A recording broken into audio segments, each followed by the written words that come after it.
everybody, welcome to my Thursday live. Hope you are all keeping really well here.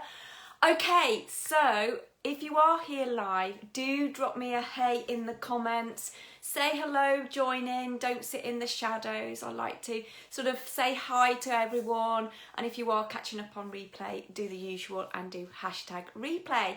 So do let me know if you are here live. Today's session that we're going to talk about is about imposter syndrome.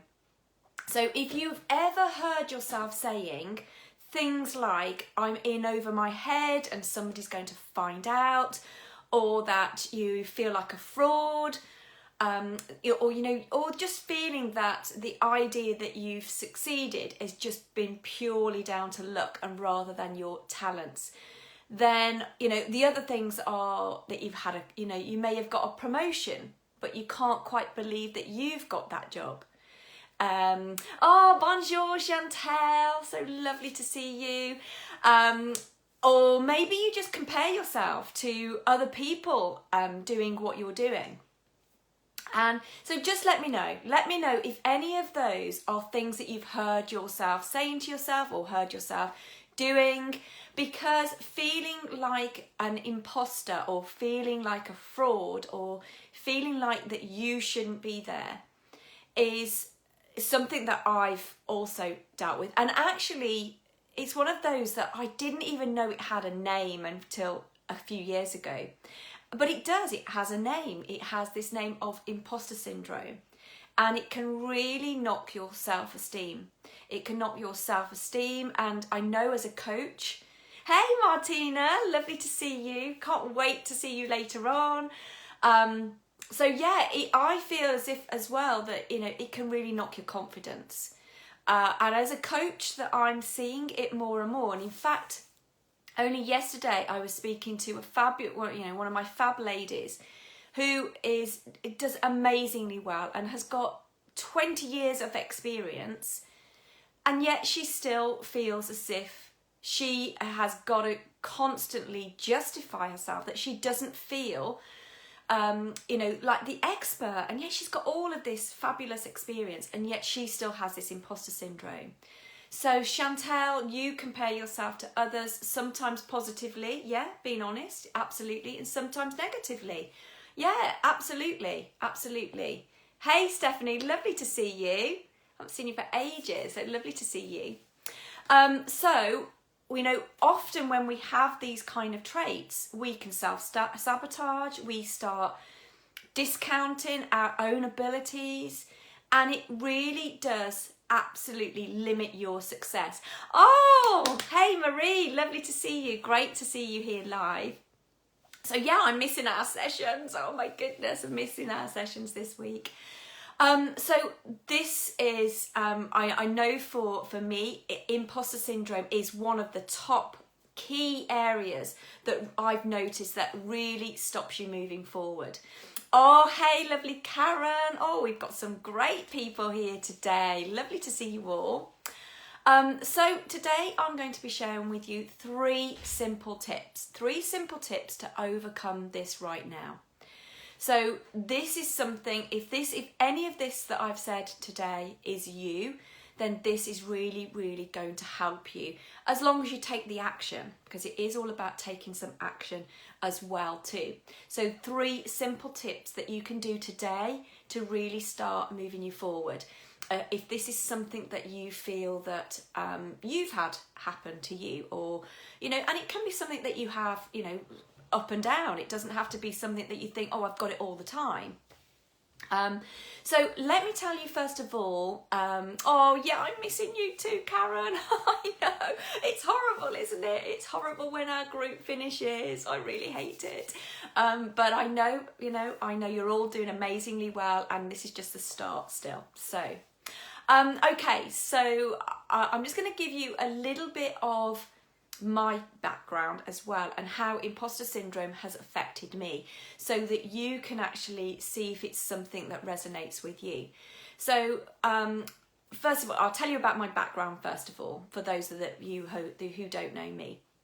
So I worked as a HR director in the corporate world for many, many years before I set up and became a sort of a solopreneur, a female entrepreneur. And for me in the corporate world, I tended to overwork. I was a people pleaser. I constantly felt that I shouldn't be where I was. I worked in a very male-dominated environment, and this is nothing against men. I got, but I was in a male-dominated environment, and because I was a mom, because I felt that I had to do more than them. I was literally constantly doing 150% effort to get the same effect that they were, that my peers themselves, that they were better than me and they deserved to be in the boardroom more than I did. And I set ridiculously high standards for myself, and I still do have to pull myself back from that, because the problem when you set yourself up like that, you're trying to achieve that perfectionism, and it doesn't work. So I do have, that's one that I still have to work on, but I used to set ridiculously high standards for myself. And then I would start going, what the hell am I doing? What the heck am I doing here? I'm surely going to be found out soon that I don't deserve to be here at this level, and I'm going to be found out. So, I used to have to present, as a board member, I used to have to present. And if I knew I had to present, I would get those feelings in the pit of my stomach, just thinking about what I had to do. And then I would then start putting the pressure on myself. So I literally prepare to the extreme. I'd read loads of notes, I'd do loads of research, and I'd go over and over it again, because so I didn't look like a fraud, that that people were going to catch me out. That's what I thought, that I had to know everything. So if they asked that question, I'd have the answer. But it was ridiculous, the amount of work that I did to do something like that. I'd make copious notes, and because just in case they asked me something else.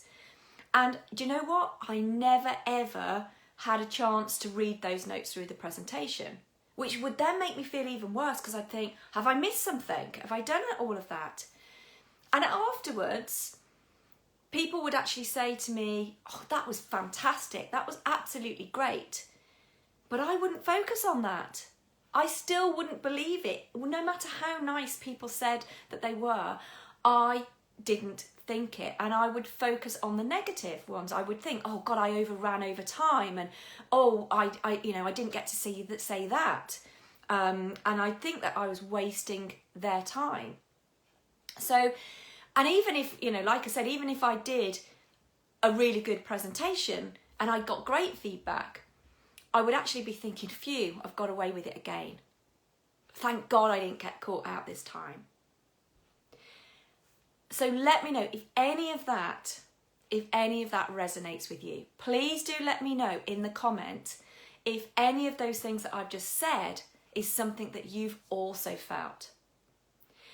Now, you would think that actually then when I sort of left the corporate world and kind of, went into business on my own, you'd think it would be better. But actually, no, it doesn't. Oh yes, 100%.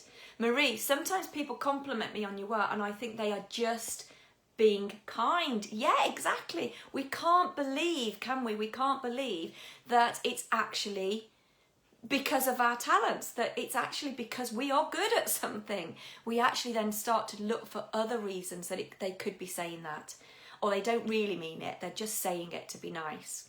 And that's what, that's exactly what I used to think. So when I was then, I was an online coach, I had to obviously become more visible.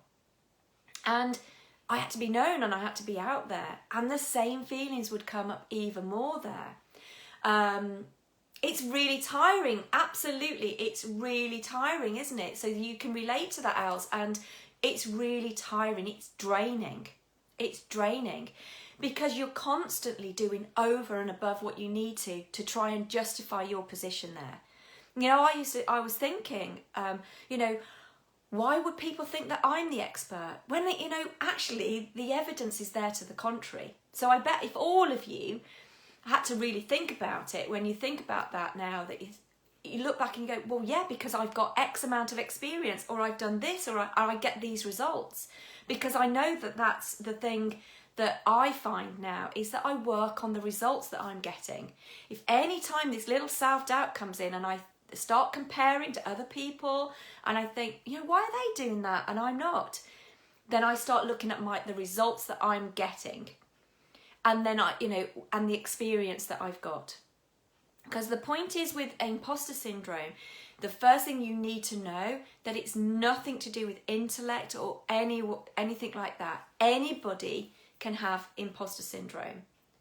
And actually, it sort of came about as a thing, you know, it was way back in the 70s that there was 2 women that actually did research on it.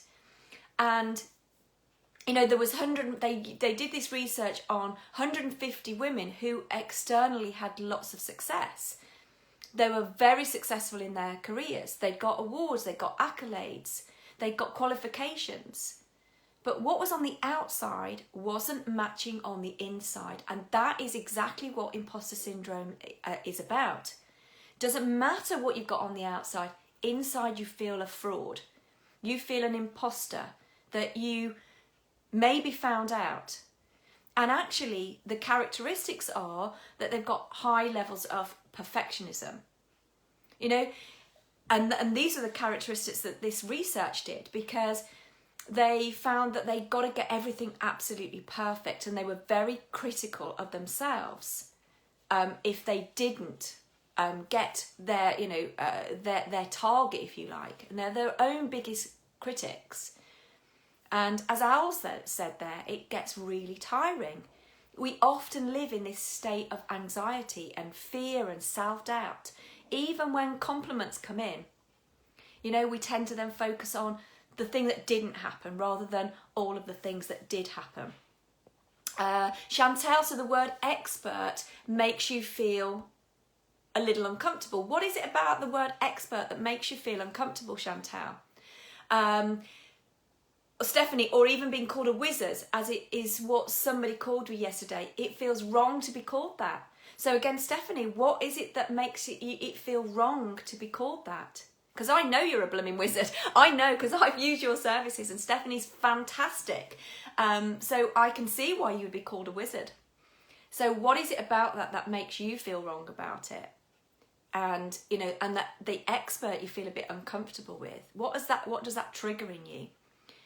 So if you're like me, with all of this stuff going on, you put a huge amount of pressure on yourself to achieve. And, you know, it might be that, you know, with the expert thing, that you feel as if you've got to know every bit of information before you even start something. Or you might not apply for a job, for instance, because you don't meet all of the criteria. So expert, Chantal, makes you feel that you have to have all of the answers immediately. Yeah, that's it. So that's one of the perfectionism characteristics, that we've got to have all of the information. We need to know everything.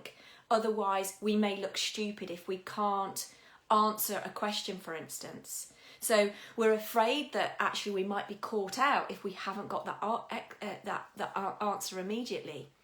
Or that we might look stupid if we say, I don't know that one right now, but I'll come back to you. And what we tend to do, we feel that we've got this need to keep pushing ourselves harder and harder. I know for me it was a big thing of mine that I had to be superwoman, because I was a mom as well. I had to, you know, run the household. I had to do everything. I literally did, push myself so much harder. Expert, so Marie, expert makes me feel like I should be the best when I've learned what I know from someone else and lots of other people have the same knowledge.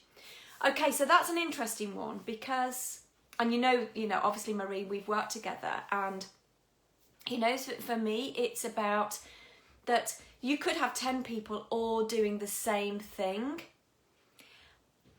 and yet people will still come to you because they have that rapport with you.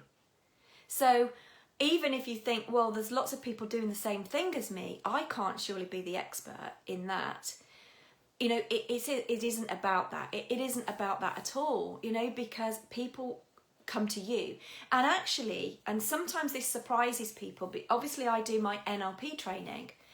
And the point is there that, you know, as you go through NLP training, you know, we teach you all about how the mind works. And actually, you only need to be a couple of steps ahead of your people. You do not have to know everything. You don't. You know, like with NLP, it's such a vast subject, and I've been doing it now for 8 years, but there's still stuff I don't know. So you have to realise that you only need to be a couple of steps above the people that you're actually working with. You know, if you've got extra knowledge, great, but you don't have to do that. And sometimes the more you have, you can then become disconnected from the people that are just, say, starting out in that. So it's always good to realise that what you want to do is, you know, is just be in your lane. Stay in your lane, people will come to you anyway. And I know Marie's absolutely fantastic at what she does. And I would absolutely highly recommend Marie at what she does. So Stephanie, you don't know what is a trigger for me, even when I say that to my Canva coaching clients. So rapport, that's such a light bulb. Yeah, great. So who, you know, I think we've all pretty much, you know, realised here that maybe we've not put a name on it before, but actually everybody that's here has perhaps suffered with imposter syndrome at some point. Is that right? Let me know if, you know, it is something that resonates with you, and let me know if there's any other things that you've found that you have had that are perhaps I've not mentioned with that one. So just just pop me in the comments there if there's any other things. Because the one thing I want you to know is that actually the irony is it's usually the successful people that have the imposter syndrome. So put your hand up if you're successful.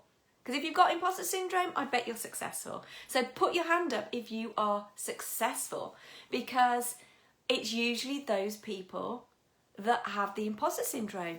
And, you know, I know for me, when I first became that solopreneur, that female entrepreneur, and getting myself out there, my imposter syndrome increased. And so many people out there have this, you know, so many public figures. So Emma Watson, Kate Winslet, Meryl Streep, Sheryl Sandberg. I mean, Sheryl Sandberg, you know, who would have thought that she would, it be something that she's come out and said that she actually suffers with it as well. And again, the irony is that usually the more that you accomplish, the more success that you have, or the more external success you have, you think that that would soothe it. But actually, you don't. You know, almost the more success you have, the more imposter syndrome can be heightened, because you may feel as if the confidence trick that you're playing on everybody just goes up, that's all you're doing, that you're ramping up the confidence trick. You know, you're playing at people. They're never going to find out that you're really just playing this part at being successful. You know, you're not really successful. So Chantal, you're successful in your line of work and you get clients through recommendation or repeat business. Absolutely. What a great convincer that you are absolutely successful in what you're doing. Now, some people find that, you know, they just live with it. They just live with it. And instead feeling that, you know, this is something you can actually do something about. You know, one of the things that I found as well, that, you know, because of the perfectionism trait, you can't show vulnerability. So that you're nervous to do anything, you know, make that small mistake, do anything new, because of that perfectionism. And one of the things that I found when I sort of started out, doing the what I'm doing now, is that I couldn't ask for help. It was something that I had to do everything on my own. Because again, if I asked for help, that was showing weakness. It was, somebody's going to think that I'm a failure if I did that. So let me know if that's something that you have also, because the one thing that I've absolutely learned is you can't do it all on your own. It's absolutely fine to get some help, So I think the other thing as well is to think about that it's okay to have imposter syndrome. It's okay to have it, and it can just be really detrimental if we don't channel it in the right way. Again, from an NLP perspective, I think balance is absolutely key. Everything in NLP, we believe that everything that we do and what others do has a positive intention. So it's serving us. This imposter syndrome is serving us at some point. It's got a positive intention. Again, think about that. One of the tasks I kind of want to get you to think about is, what could be the positive intention of having the imposter syndrome for you? Is it that if by allowing yourself to shine, it could be that you don't then have as much stress? So what's the positive intention of it? Because feeling doubt, for instance, when you're stepping out and doing something new is perfectly normal. So is it just that it's bringing that to your attention? Maybe actually when you were growing up, you had to downplay, how successful you were so that you didn't stand out. So again, what could be, it might have served you in the past, but is it serving you right now? So have a think about, first of all, what could be the positive intention of, having the imposter syndrome. So Chantel, it's not the easiest asking for help, especially when you tend to enjoy finding the answer all on your own. Yeah, but could that be one of your self-sabotaging techniques, Chantal? That actually you're justifying that it's okay to not ask for help because you enjoy finding out the answer on your own. So it could be one of your self-sabotages, just to think of it in that way. Just reframe it. Because actually you have to sometimes look at, if at the amount of time it spends you finding out the answer on your own, if you then worked out your hourly rate, for instance, on the amount of time you've spent on that, then would it have been better to actually just go ask for some help and get that help? Just look at what the underlying bit could be for it. So Stephanie, asking for help from a mentor is almost like I want to copy what they've done. Okay, Stephanie, what do you mean by that, lovely? Let me know what you mean by that. Is that because, again, you're thinking you can't just get the help and to improve what you're doing? It would be as if you're then copying them, rather than just seeing it as, it is the way of moving you forward. So let me know what that is for you. How is that sort of coming up for you? Because I want you to always remember that actually the reframe of having imposter syndrome is it's a sign you're growing. And definitely for me, I know that as I'm growing, the imposter syndrome could come up, but again, what's it trying to tell me? It's great, it's telling me that I'm moving up a level, and yet I'm going off into different directions. So again, see it as it's a sign that you're growing, that you're doing this. So reframe it, because actually having that healthy feeling of fear and self-doubt rather than resisting it is actually that we're on the right path. And it keeps us striving as high achieving women, as ambitious women. It's allowing me to step into my true potential. And we want to make sure that we're doing it in the healthiest and resourceful way, though, as we're doing it, because we don't want to be using that to, fuel burnout, for instance. We want to use it to actually get us moving forward and growing rather than holding us back. Okay, so these are my 3 tips for you today that I want you to start implementing to actually overcome the imposter syndrome that's been holding you back, rather than using it as that driving force to drive you forward. So one of the first steps to overcoming imposter syndrome is to acknowledge the thoughts and put them in perspective. So like I've just said there, first of all is, have a look at what's the purpose, what's the positive intention for it as a first thing, and also then just, popping it in perspective. So observe the thought first of all, as opposed to engaging in it. So then ask yourself, does this thought help me or hinder me? And I want you to write a list of all the things that you've achieved as well with this one. Get yourself a success journal. Write all the compliments in. Write all your successes in there. So when you're kind of then looking at reframing it and actually flipping that around, you've got something to say. Well, look, I know that this, it's not true that I'm a fraud because I've got all of these compliments. I've got all of this to back me up. So we can reframe it. Oh, I'm so glad that you found that helpful, Stephanie. I really am. Okay, so number 2, to stop feeling like an imposter, you've got to stop thinking like an imposter. So you've got to kill these negative thoughts. You've got to kill the negative self-talk about yourself and what you're doing. And then you're going to run that new script. So, where you've kind of got these compliments again, flip it all around. Flip it around. And, where you might be kind of starting something new or a new project and you're thinking, oh God, wait till they find out that I've got no idea what I'm doing, then actually reframe it to say everyone, there's not one single person that doesn't, feels nervous about starting something new in the beginning. It's our natural reaction. And actually your brain doesn't know the difference between fear and excitement.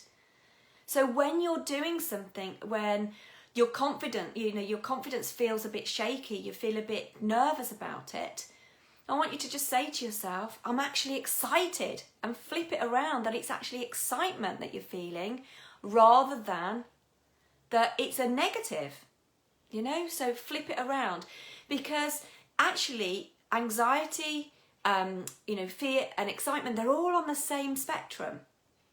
So if you think about anxiety as that feeling of speed, excitement can feel exactly the same. If you find yourself speaking really, really quick because you're feeling anxious, actually flip that around and say, it's actually excitement. Just notice what the feeling is and then think, how else could I think about that? Maybe I could think about this as excitement instead. So who could I be if I changed it to that I'm feeling excited? Oh, great, Karen. So it's been really helpful for you today. Oh, I'm so glad that you needed a bit of a kick up the bum.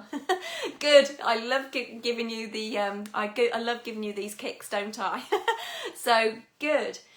Chantal, it helps you to remember what it was like early in your career, the little knowledge you had then and the challenges that you had. Oh, it's not letting me read the rest of it. Oh yeah, and the challenges you overcame. If you did it then why not do it again now? Absolutely. So it's great to bring that, what are the thoughts that I'm feeling? What is it that I'm actually thinking? And how can I reframe that? How can I bring up a different memory? Or how can I think about that in a different way? Tip number 3, I want you to have the courage to be imperfect. Be proud of everything that you've done. There's really no failure, there's only feedback. That's one of my favourite NLP sayings. Presuppositions, that there is no failure, only feedback. Everything we do, we learn from.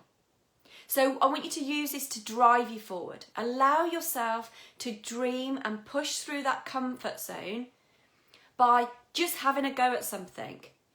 You reaching your true potential means that you can impact so many more people with your greatness. So I want you to say, I can do this.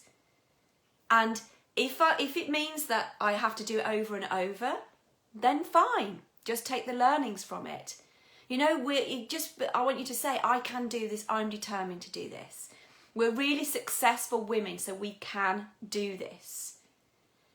So I hope you found that useful today. Now, imposter syndrome is one of those deeper habits and behaviours. And I just wanted to also introduce you to my next NLP practitioner course that is, I'm finally able to go live. Yeah. I can't wait to go live. So I've booked the next NLP practitioner program that you can sign up to today so that we can start the online training after Easter. And then we are going to be live. So it's split into 2 modules of 3 days each, so it's 6 days in total. NLP is allowing us to I call it the user manual for your mind. So it's allowing us to peel off the layers of what the deeper root cause is to some of these habits and behaviours that we've got. So like I said, imposter syndrome is one that you've probably had for a long time. And so in the NLP training, it allows us to get to it for the, at that deeper levels. We peel off the onion layers to see what it is that's creating those deeper beliefs. So that NLP practitioner program, if you are interested in it, drop me a message today. I'm about to put out a post with all of the dates on it now. So let me know if it's something that would interest you. And I can't wait to go live with it. Let me know if you found that useful today and what it was that you found useful. And like I said, if you are on replay, do a hashtag replay and tell me what your biggest ahas were today. I love reading all of the comments. So do let me know specifically what your biggest takeaway was for today. Have a wonderful rest of the day, guys, and I will see you again soon. Bye for now.